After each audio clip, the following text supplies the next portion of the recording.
Welcome to Influential Entrepreneurs, bringing you interviews with elite business leaders and experts, sharing tips and strategies for elevating your business to the next level. Here's your host, Mike Saunders.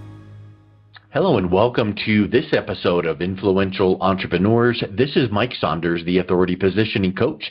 Today we have with us Howie Zales, who's the founder of Viridity Entertainment Services, broadcast quality live stream. Howie, welcome to the program. Hey Mike, how you doing?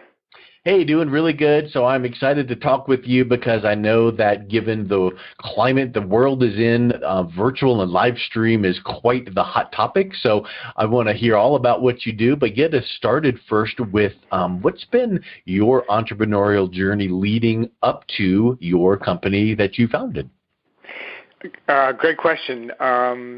So I started HJZ Productions, my first company, back in 2000, while I was simultaneously working as a camera operator doing live professional sports and entertainment events.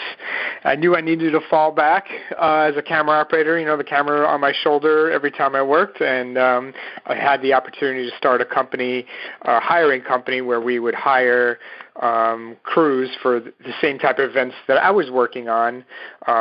A good friend of mine who was working at MSNBC at the time called and said, hey, Howie, are you available to work on a show that we're doing? Imus in the Morning was a radio show that they were doing at the time, and once in a while they'd take the show on the road.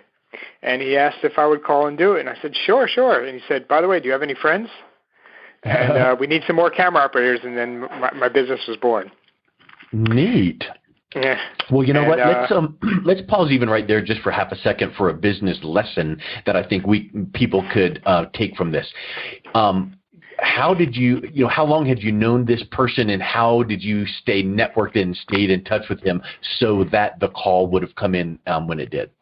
That's a great question. Actually, my friend Brian and I went to every grade level in school together, including college. We met in elementary school, continued in junior high and high school. We went to the same college because we had the same interest in television. And, we always kept in touch. And your network is the best example, the best way to, stay connected.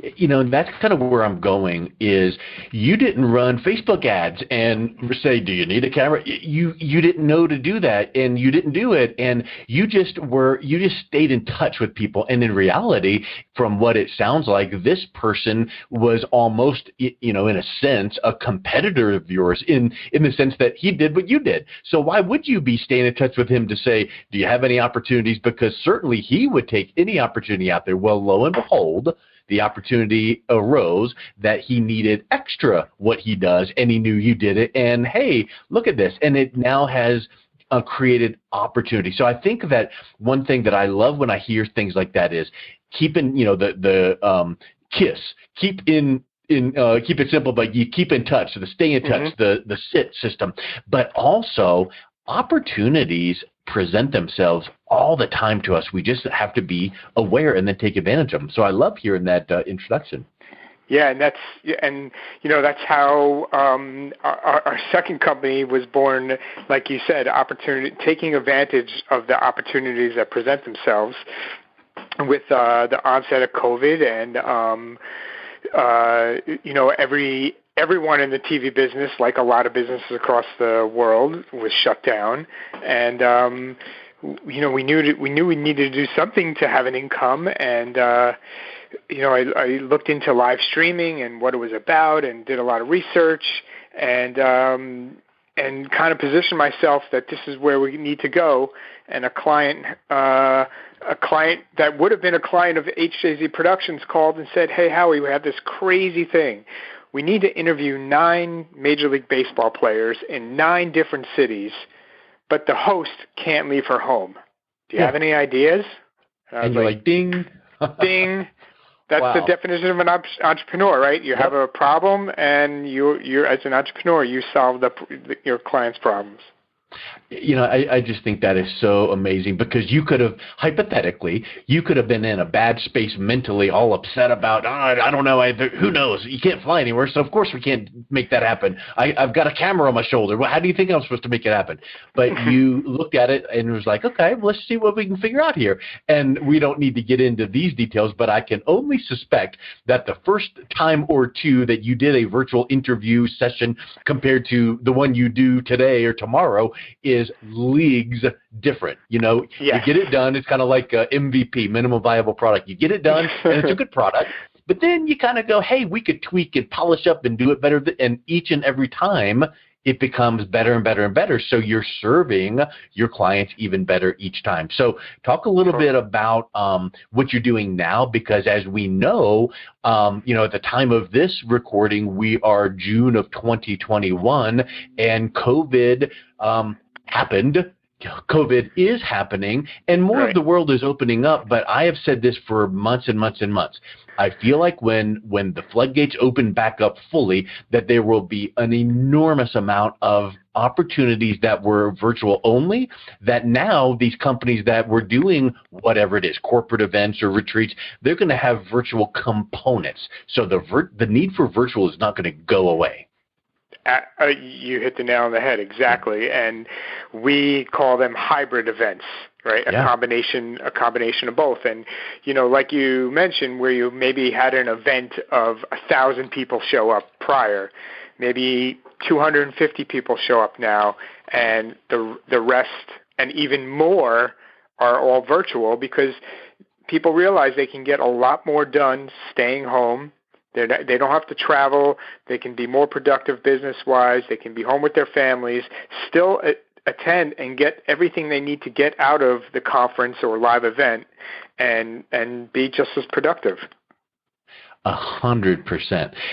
So let's talk about what would an example, you don't need to give specifics or names, but what would an example be of a hybrid event that maybe even, takes it to the next level? Like, typically you'd hear a hybrid event would do this and this, but what we do and we advise and enable our clients to do is this with hybrid, with engagement or interaction that really makes it better than the live event was, or a standalone virtual event. So coming together, the hybrid really takes on a whole new meaning.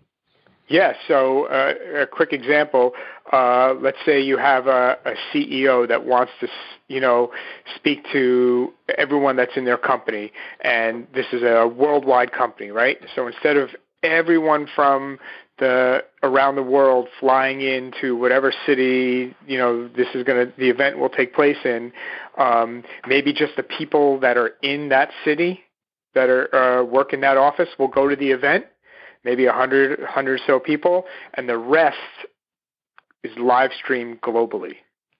Yeah. And we can bring, that CEO's content or that CEO's message to the people in the actual theater or auditorium or hotel, and then his or her message we can stream globally on different types of platforms. Yeah, that's a really, and you know what? I'm sure that, putting yourself in the position of the other party or the client, it's like, well, we don't want to do virtual events because now no one's going to come to our main events. There's many people that still will come to their live event, but there's an enormous amount of people that are going, I'm just not going to get in a plane or drive or get a hotel or pay for the food. So, wow, I want to take advantage of this virtual event. So it opens up revenue streams for these companies. And like in the example about, like talking to your own company or whatnot, but there's going to be opportunity for revenue for the client, right? I mean, here's the live package or here's the virtual package. Exactly. And there's different ways to do it, right? If you buy the virtual package, maybe it's obviously less expensive because you're not traveling, but maybe you're able to download it and a permanent download and watch it back a number of times. Where if you're in person, it's you can't do that. Well, I mean, depending on the content, that right there could just be a massive selling point, because I know I've been to live events and I'm scribbling down notes and notes and notes, and at some point you miss something. Well, if you had attended virtually, or if you had access to the virtual recordings, now you can go back and watch or listen to them again. And just as a side note, I know that this sounds crazy, but I will watch, video recordings on like those, fast speed, so it sounds like the chipmunks, but you can hear it and you can comprehend it, because I don't know the exact stats, but you can comprehend audio 2 to 3 to 4 times faster than what people can talk. So if you try that and listen back to it, you're going to comprehend that stuff, and you're going to pick up things from your notes that you didn't write down before. So I think that could be a really neat addition that companies can think of when they come back to doing live events. So talk a little bit about some opportunities you're seeing in the industry right now with the virtual content or virtual events. Yeah, so let's take it to like the sports world, right? So there's a ton of different sports out there, and we'll just say track and field for one. All these track and field meets around the country that don't get televised because they don't have the money to put it on TV, because obviously TV is very expensive. But maybe they have half of what it costs to do it on TV, so therefore the live streaming component of that is available to them. And now we're actually providing jobs, because we're providing jobs to camera operators, to TV crew that wouldn't necessarily have been working on that day, but because there's a live stream of a sporting event, now they're working.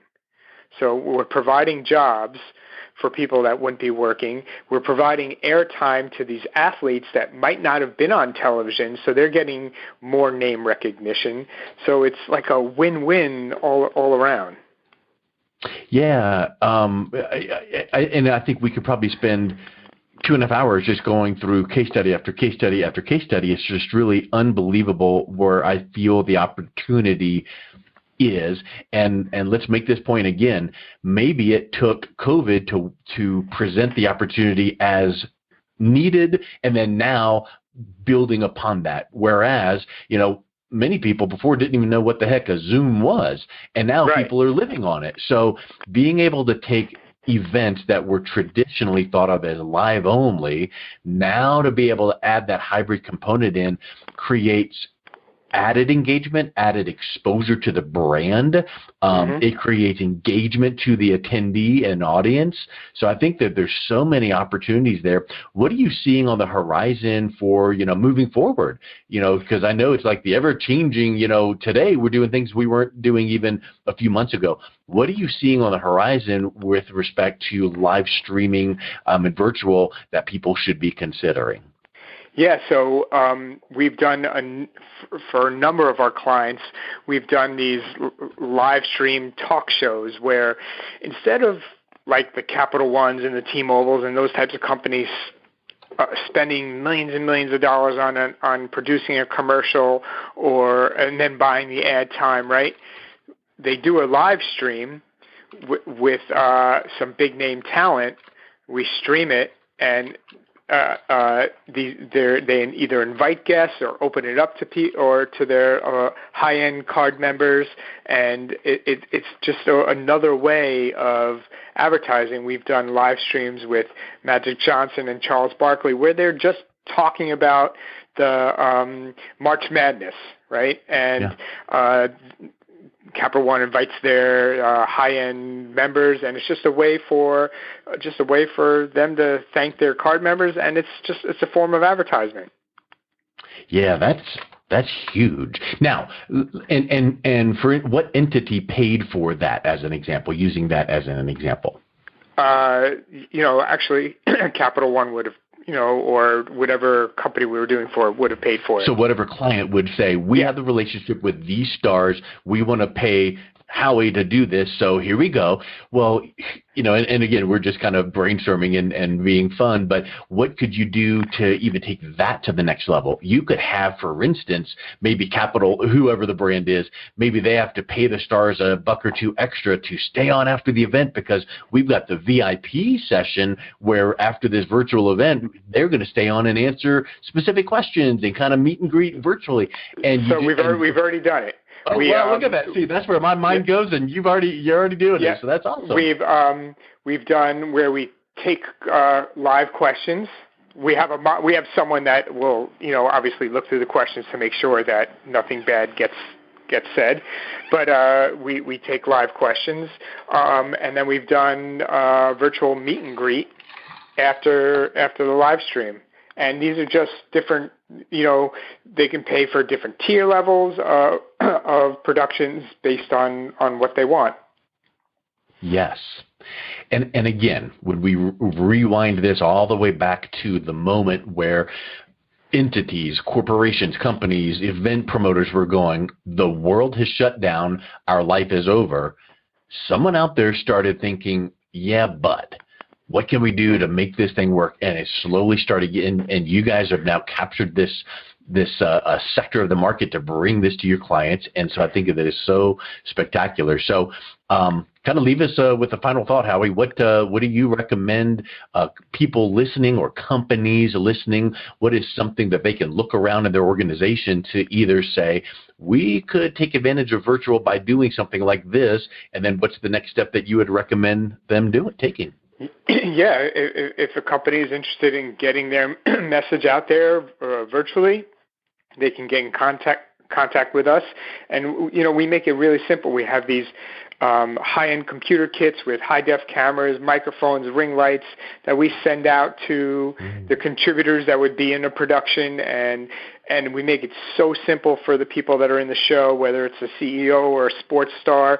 All they have to do is plug the computer in, connect it to the internet, and then with our technology, we can dial into the computer and focus the camera and zoom the camera, and we just make it simple for the contributors that are on the show. Unlike news events or news shows where you see, the bookcase behind the person that's out of focus, that's in focus, and the eyes are out of focus, that's not what we do. We're like super high-end broadcast quality live streams.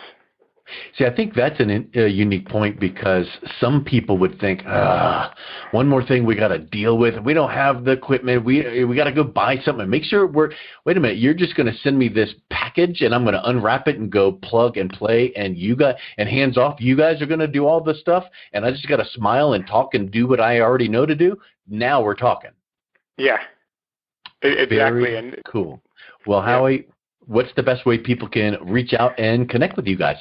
Yeah, our website is ViridityEntertainment.com. I'll spell it real quick. It's VIRIDITY entertainment.com. We're available. You can reach me on LinkedIn at Howie Zales, Facebook at Howie Zales, Instagram at Howie Zales. And we have an offer that's going on right now that will end in about 2 weeks. Any first-time productions with us gets 10% off their first production. So. Excellent. Well, wonderful having you on today. Thank you so much for your time. Thank you. Super grateful. You've been listening to Influential Entrepreneurs with Mike Saunders. To learn more about the resources mentioned on today's show or listen to past episodes, visit www.influentialentrepreneursradio.com.